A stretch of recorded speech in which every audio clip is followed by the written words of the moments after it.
When my great-aunt was 15, she came down with a mysterious illness. She spent 8 months in the hospital with this mysterious illness that was attacking her organs and joints and causing body-wide infections. They finally diagnosed her with systemic lupus erythematosus. They put her on high-dose therapy of a new recently discovered drug called prednisone. The doctors told her parents that she would not live to see her 16th birthday.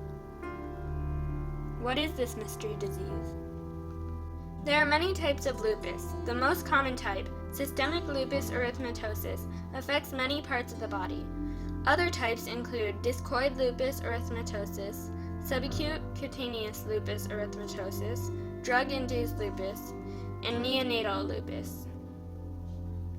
Hematologist Malcolm Hargraves discovered the LA cell in 1948. The name lupus comes from the Latin word meaning wolf. Lupus is also the name of a constellation located in the southern sky. It was one of the 48 constellations listed by the Roman astronomer Ptolemy.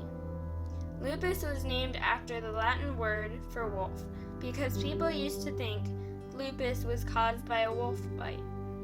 Some common symptoms of lupus are tiredness, headaches, achy or swollen joints, fever, swelling, and a butterfly rash. Lupus is an unpredictable autoimmune disease that can affect the heart, lungs, and kidneys. Although it can occur in both men and women, 90% of the people diagnosed with lupus are women.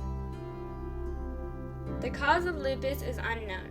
Research suggests that genes play a very important role, but it isn't only genes that determine who gets lupus. It is likely that many things trigger the disease. I am happy to say that over 60 years later, my great-aunt is still here today.